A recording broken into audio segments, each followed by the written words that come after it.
শেফালী দাস পেশায় একজন মুচি। জীবনযুদ্ধে হার না মানা এই নারী স্বামীর অসুস্থতার পর নিজেই ধরেছেন সংসারের হাল।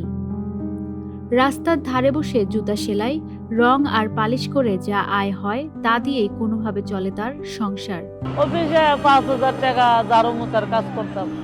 তো এখান থেকে আমার হাজবেন্ড প্যারালাইসিস হওয়ার পরে ওইটা ছাইরা দিয়া এখন প্রতিদিন যেটা পাই মনে করেন এটা দেওয়া হয় না, 200-300 মানে 100 মেয়ে।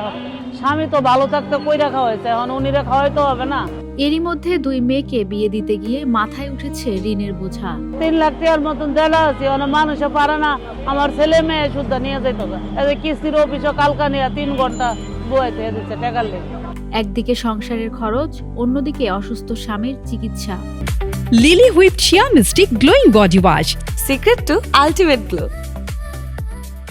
সব মিলিয়ে কঠিন বাস্তবতার মুখোমুখি এই নারী। অর্থের অভাবে অনেক সময় স্বামীকে প্রয়োজনীয় ওষুধও কিনে দিতে পারেন না তিনি। বন্ধ টাকা পয়সা লেগে খাওয়াইতে পারেন।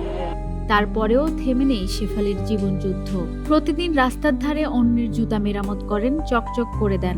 তার প্রত্যাশা দিন শেষে যে সামান্য টাকা হাতে আসবে তা দিয়েই হয়তো চলবে সংসার, মিলবে স্বামীর ঔষধ কিংবা জুটবে দুমুঠো খাবার।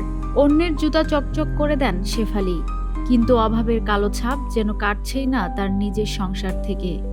এভাবেই প্রতিদিন একটু একটু করে স্বপ্ন দেখেন, একদিন হয়তো এই কষ্টের দিন শেষ হবে, ঘুরবে শেফালীর সংসারের চাকা। মিফতাহুল জান্নাত, মানবজমিন, ঢাকা।